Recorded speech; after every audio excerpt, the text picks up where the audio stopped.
देश में आज़ादी का अमृत महोत्सव मनाया जा रहा है। आज़ादी को 75 साल पूरे हो चुके हैं, लेकिन आज भी हमारे देश की गिनती गरीब देशों में होती है। देश की इकोनॉमी की हालत खस्ता होती जा रही है। आज दुनिया के कई देश जो हमसे बाद में आज़ाद हुए थे, वो हमसे कहीं बेहतर हालात में हैं। आखिर इसका जिम्मेदार कौन है? देश की दोनों प्रमुख पार्टियों के नेता एक दूसरे पर देश को बर्बाद करने के आरोप लगाते रहते हैं। आज हम भी इसी बात पर चर्चा करने वाले हैं कि बीजेपी और कांग्रेस दोनों में से देश की दुर्दशा के लिए कौन जिम्मेदार है। तो चलिए इस बहुत ही ज्वलंत मुद्दे की शुरुआत करते हैं।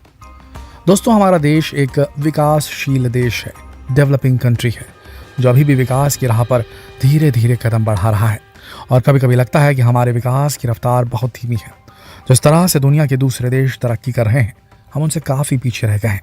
लेकिन इसका जिम्मेदार काफी हद तक देश का शीर्ष नेतृत्व है, क्योंकि कोई भी देश तभी तरक्की करता है जब उसकी सत्ता में काबिज लोग सही नीतियां बनाते हैं, देश के भले के लिए काम करते हैं। और जब बात भारत की आती है, तो भारत की सत्ता पर आज तक केवल दो ही पार्टियों की हुकूमत रही है, एक कांग्रेस और दूसरी भारतीय जनता पार्टी, जो कि देश की सबसे पुरानी पार्टियों में से एक है। दोनों पार्टियां, और कांग्रेस जिसने आज़ादी के बाद 60 साल से भी ज़्यादा समय तक भारत पर शासन किया।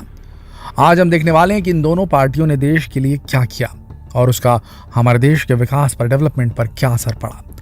सबसे पहले बात करते हैं देश की सबसे प्राचीन पार्टी कांग्रेस की। कांग्रेस की स्थापना 28 दिसंबर 1885 में हुई थी, 1885, और देश की आज़ादी की मुहिम में इसके योगदान को कोई नकार नहीं सकता। जब देश आज़ाद हुआ तो कांग्रेस ने देश की बागडोर अपने हाथ में ले ली और पंडित जवाहरलाल नेहरू देश के पहले प्रधानमंत्री बने। इसके बाद लगातार कई साल, या कहें कि तब से लेकर आज तक, कांग्रेस की कमान गांधी परिवार के हाथों में ही रही। पंडित जवाहरलाल नेहरू के बाद उनकी बेटी इंदिरा गांधी, उनकी मौत के बाद राजीव गांधी और फिर सोनिया गांधी, और इसके बाद राहुल गांधी ने भी पार्टी को लीड किया। लेकिन देखा जाए तो पार्टी में वो धार नहीं बची जो कि आज़ादी के समय थी, और ना ही उनके नेताओं में वो जोश बाकी है। देश में दशकों तक राज करने वाली पार्टी आज हाशिए पर आ चुकी है कांग्रेस।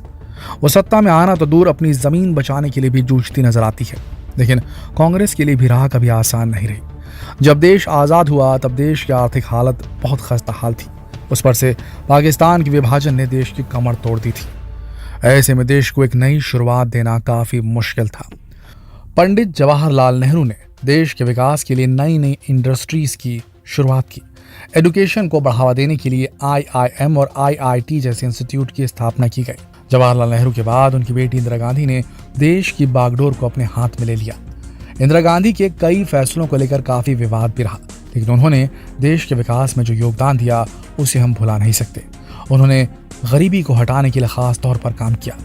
जब उनकी हत्या की गई तो लगा कि अब देश की राजनीति बिखर जाएगी, लेकिन एक बार फिर गांधी परिवार के बेटे राजीव गांधी ने सत्ता को अपने हाथों में ले लिया। राजीव गांधी उस वक्त एक युवा और उभरते हुए नेता थे।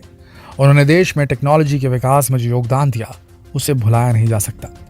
देश में कंप्यूटर क्रांति लाने का पूरा श्रेय राजीव गांधी को ही जाता है, लेकिन राजीव गांधी की हत्या कर दी गई। इसके बाद कांग्रेस में खलबली मच गई, क्योंकि उस वक्त कांग्रेस में कोई दूसरा नेता उस वक्त कांग्रेस की जिम्मेदारी लेने को तैयार नहीं था।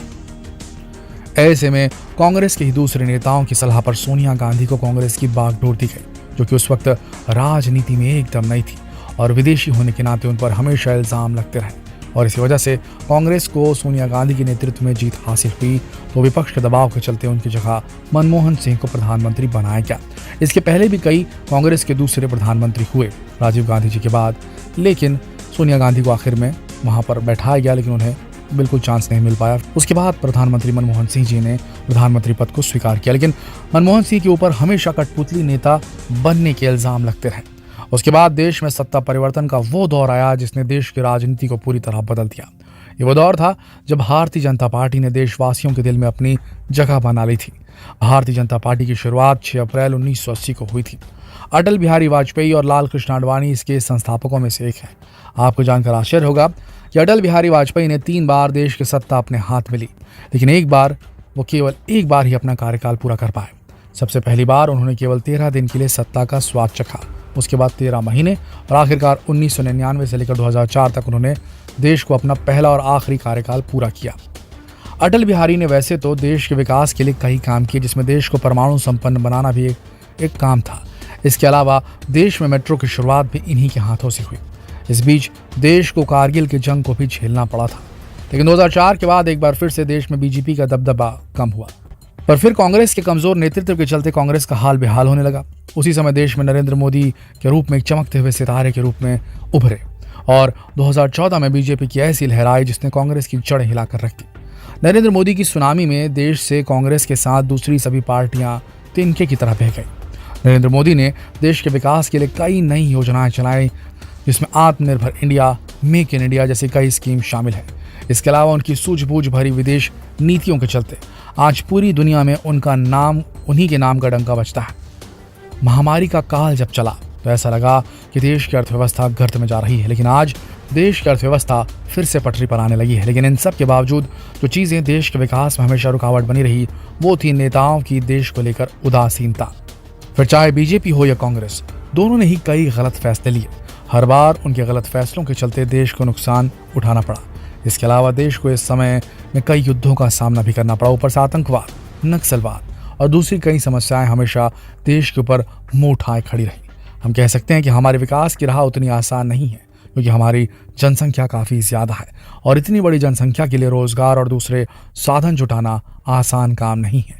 फिर भी देश आगे बढ़ रहा है।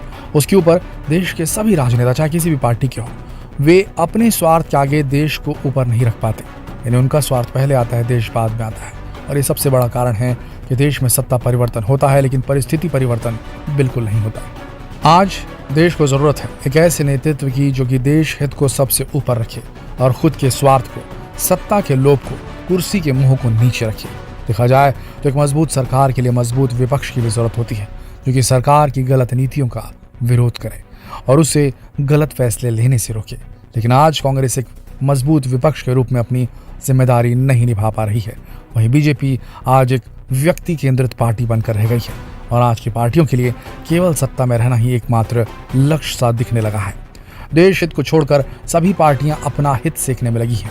इस साल हमारी आज़ादी की गोल्डन जुबली है और हम उम्मीद करते हैं कि आने वाले समय हमारे लिए उम्मीद की नई किरण लेकर आएगा। दोस्तों, ये जानकारी आपको कैसी लगी हमें कमेंट सेक्शन में ज़रूर बताइएगा। वीडियो को अपने दोस्तों के साथ ज़रूर शेयर करें, उनसे भी पूछे कि किस पार्टी ने ज़्यादा योगदान दिया।